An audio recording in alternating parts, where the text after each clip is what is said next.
BBC Radio 5 Live. Good morning, it's 5 Live. This is your call. It's 9 o'clock. I'm Nicky Campbell. It's Gary Speed's widow, Louise, told the inquest into his death yesterday his job had put a strain on their marriage, that he'd talked in terms of taking his life in the days before he died. But she said he dismissed the idea because of their children. We asked this morning, how do you know when someone is close to the brink? Call us now. Alan Shearer, who was Gary's, with his friend Gary the day before his death, told the court it just didn't and still doesn't make sense to him. So how do you know when someone is that close to ending their life? What can you do? How can you help somebody you think could be staring into the abyss? We'd love to hear your thoughts, your insight, your experiences this morning. We'll also give you all the information you need if it's something that affects you or something that you are struggling with. Jed Flynn is Chief Executive of the suicide prevention charity Papyrus. He says it's a tough subject to broach with someone. Our anxiety about asking the question is fueled by a hope that we're not going to dig into something that's sort of latent, where actually the reality is most people who have been suicidal report to me and others that having been asked, there's such a great sense of relief that they want to talk about being suicidal. How do you know when someone is close to the brink? 0500 909 693, text 85058. 5 Live. Difficult, but such an important issue this morning. How do you know when someone is close to the brink? Now, if any of the issues that we're discussing affect you, you can go to bbc.co.uk/action line, and there you will find contact details for a range of charities. The suicide prevention charity Papyrus can be contacted on 0800 068 4141. That's 0800 068 4141. And Stephen Hapgood, to whom we spoke earlier, whose son Christopher killed himself 2 years ago, is from Papyrus. Are those all the numbers necessary, Stephen? Or that's it, yes. I mean, they can look us up on a search engine and look up Papyrus or Young Suicide and find us. Our helpline is staffed from 10 till 10 each day, and it's staffed by healthcare professionals. So if a parent is concerned about their child, or if a partner is concerned about their husband or wife, or if a young person is concerned about themselves, they can phone us and they'll get the best advice we can give them. Well, thank you, and we will reiterate and give those numbers out again throughout our hour. Stephen is with us. Another Steve. Steve has texted us. Good morning, Steve. Yeah, good morning, Nicky. Hello there. And Mark's in Stoke-on-Trent. Hello, Mark. Hi, good morning, Nicky. And Peter in Durham, Tyne and Weir. Hello, Peter. Hi, Nick. You know, Peter, Stephen said something earlier on. It's 75% young men and males who have. We'll just reiterate the point you made, Stephen Hapgood. Then we'll bring Peter. Peter in. Predominantly young men who will take their life. It's 75% or so of young men. Young girls often self-harm and grow out of that, and I think they're more attuned to saying how they feel than the young men are. Peter, what do you make of that? I just think, well, you said that Shearer was with that guy the day before, and he didn't know a thing about it. People, if you talk about it, it's going to help. If you don't talk about it, if you just keep it all wrapped inside, there's nobody can help you. You've got to talk about these things. Men traditionally don't tell anybody what's happening about them at all. Women talk a little bit, but you know what I mean? Mm-hmm. If you speak about it, you've got a chance. But if you keep it all wrapped up inside and just it goes round and round in your head, and that's when it happens, isn't it? You've got to articulate. You've got to get it out. You've got to talk about your emotions. Spit it out. I know mightn't. Men are just so self-conscious, man, aren't they? Mm-hmm. Do you have any experience of this? I mean, what's your own? No, I've got no experience at all. But everything you see, nobody had a clue that Paul was in so much trouble. Everybody said he had a great life. What was he worried about?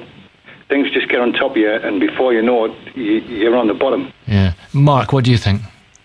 Right. Well, I think that point is very debatable, whether you should speak about it or whether you should repress it. Because when some people do speak about it, it brings back so much trauma that they do actually end up committing suicide. I agree, men generally don't speak about their emotions. We live in a very repressed society. Most men that have some kind of trauma on their mind will just go out and drink, which is, we have to admit, a form of self-harming. But for me, I mean, the main point we're not really touching on, and we have to touch on, is this. Society does not want to talk about depression. It's a self-defense mechanism. If you accept that depression exists, have to accept that there's a reason behind it. Therefore, you have to accept that a lot of humanity is bad. There are a lot of psychopaths, there are a lot of child abusers, there are a lot of evil people in this world. That's the main reason why we don't accept depression, and we prefer to label people as mad. Now, I know for a fact some people who have come forward as survivors of child abuse have actually killed themselves. So for that gentleman to say it's better to talk about it is very debatable. Some people have been through so much trauma in their life, it is physically and mentally impossible to talk about it. They will actually end up killing themselves. I know for a fact when I had to recall the specific events of the child abuse, if I had a gun, I wouldn't be speaking to you now, Nikki. I can guarantee you I'd be 6 foot under. There is no way on earth I would have lived. So some things are just... You have to accept that. Some things are better left unsaid and untouched and unremembered. Completely, and we have to accept. Everyone listening to this now will be saying, oh, depressed, get out of bed or whatever. Some people cannot get out of bed. The cortisol in the brain has been so damaged through horrific, repetitive, traumatic events that it is absolutely impossible for them to do it. It's absolutely impossible for them even to interact in society. Even leaving the house can be such a traumatic event that they choose to go back. Stephen, what do you say? Stephen Hapgood, what do you say to Mark, our caller there? Some things just do not bear thinking about. A range of complex sort of points he's made there. I think, yes, there are some. Papyrus say that some suicides are preventable. We acknowledge that we will never prevent them all, that some people are so caught up in their illness or their condition or their state of mind that it's going to be difficult for us to sort of get through to them. But I think that most of the evidence is that people who are traumatized or troubled, that talking about it, raising it with professional people, bringing it into the open, saying how they feel, is the way in which it can be dealt with. And I don't know of any evidence which says that keeping it to yourself and keeping it locked up is good for you. Well, there is evidence. You hear it. A lot of psychologists say it's better actually not to express. Now, I remember on another... I don't know any psychologist that would say that. I'm sorry. We hear all the time. I'll give you an example. Talk Sport. There was a phone-in one day, George Galloway. We rang up and she said her twin sisters committed suicide because they had to remember the child abuse. That's an example. I've heard it many, many times, psychologists saying this idea that it's better to express is very dangerous because for some people, I'm talking about the people who have been through horrific events throughout their life. You know, maybe they had horrific parents beaten up all the time, or they weren't given food, or they had horrific repetitive child abuse. Sure. You have to be extremely careful to have this black and white saying, you know, that. But isn't it right to talk about them, to come to understand them, to come to deal with them, to empower yourself so that you can march on in life? Well, yes and no. As I said, it depends exactly who you are, Nikki. Everyone has had a different experience of life. Some people, they go through the day wishing to be dead. They wake up every single morning wishing that they weren't alive. Allow me to bring in Steve. Stay there, Mark, please. Sure. Steve, it's not your real name. Yeah, that's correct. Right, well, listen, you're on the radio, and I know you've suffered from depression for the last 8 years. What do you think about what you've heard so far? It's interesting to listen to two sides of the argument, Nicky. My reason for texting this morning was I thought it would be useful to perhaps try and give an insight to people who perhaps didn't know too much about the sort of thing you're talking about this morning. My depression, I would say, isn't born from any huge event in my childhood, such as child abuse. I had a great upbringing with two wonderful parents who I still love greatly, and indeed if it wasn't for them at the moment, then perhaps I wouldn't be here having this conversation with you just now.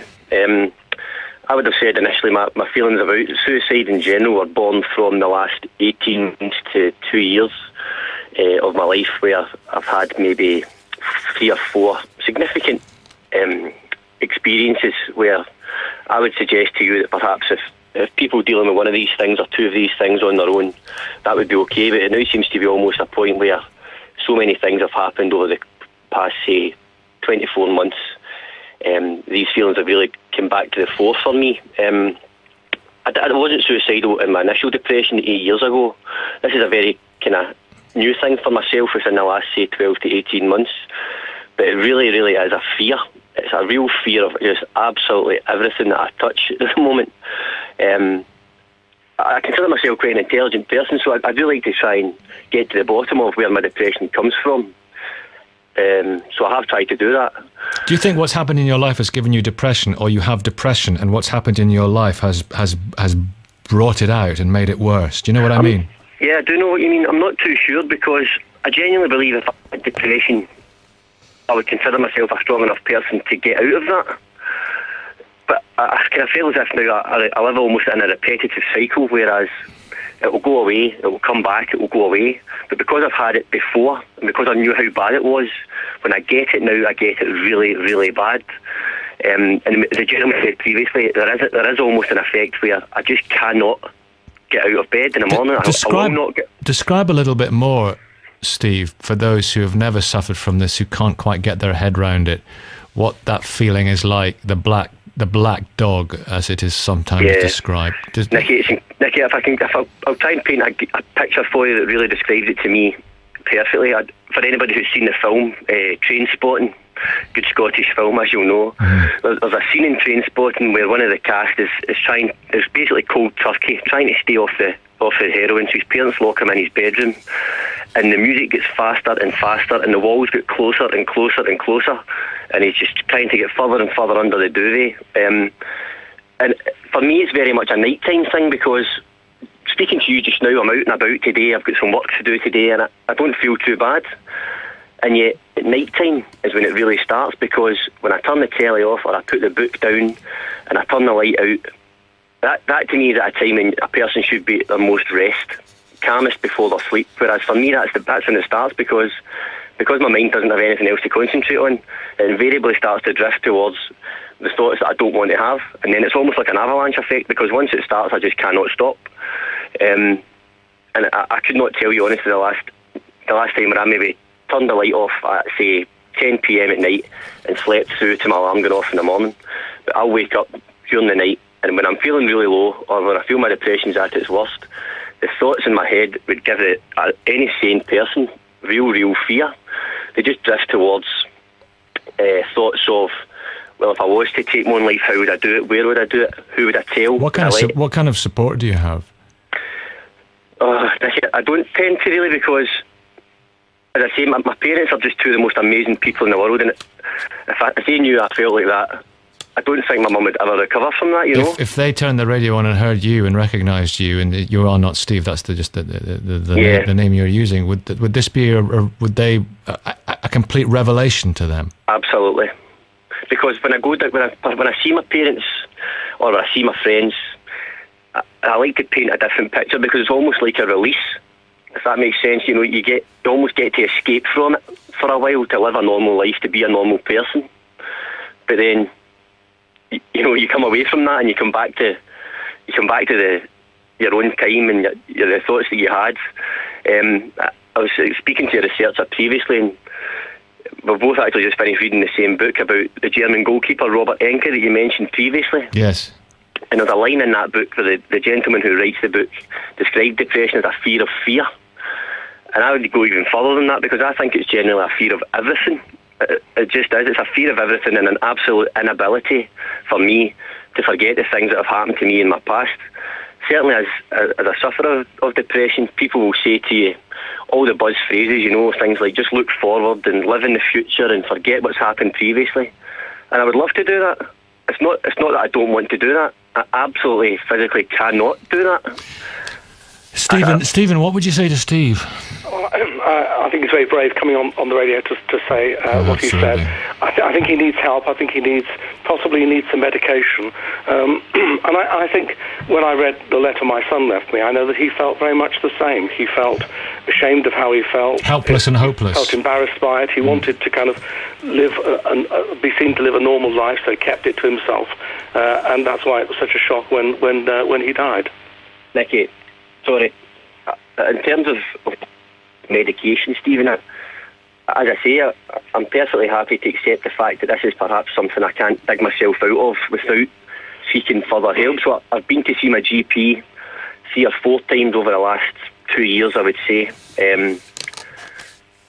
she's... BBC Radio 5 Live. Good morning, it's 5 Live. This is your call. It's 9 o'clock. I'm Nicky Campbell. It's Gary Speed's widow, Louise, told the inquest into his death yesterday his job had put a strain on their marriage, that he talked in terms of taking his life in the days before he died. But she said he dismissed the idea because of their children. We asked this morning, how do you know when someone is close to the brink? Call us now.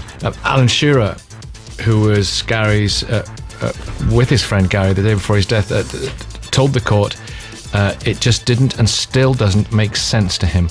So how do you know when someone is that close to ending their life? What can you do? How can you help somebody you think could be staring into the abyss? We'd love to hear your thoughts, your insight, your experiences this morning. We'll also give you all the information you need if it's something that affects you or something that you are struggling with. Jed Flynn is Chief Executive of the suicide prevention charity Papyrus. He says it's a tough subject to broach with someone. Our anxiety about asking the question is fueled by a hope that we're not going to dig into something that's sort of latent, where actually the reality is most people who have been suicidal report to me and others that having been asked, there's such a great sense of relief that they want to talk about being suicidal.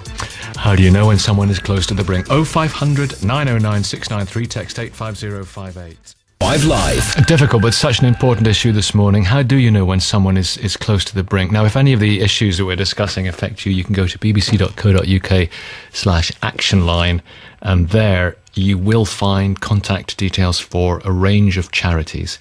The suicide prevention charity Papyrus can be contacted on 0800 068 4141. That's 0800 068 4141. And Stephen Hapgood, to whom we spoke earlier, whose son Christopher killed himself 2 years ago, is from Papyrus.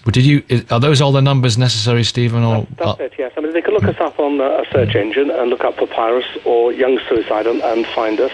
Our helpline is staffed from 10 till 10 each day, and it's staffed by healthcare professionals. So if a parent is concerned about their child, or if a partner is concerned about their husband or wife, or if a young person is concerned about themselves, they can phone us and they'll get the best advice we can give them. Well, thank you, and we will reiterate and give those numbers out.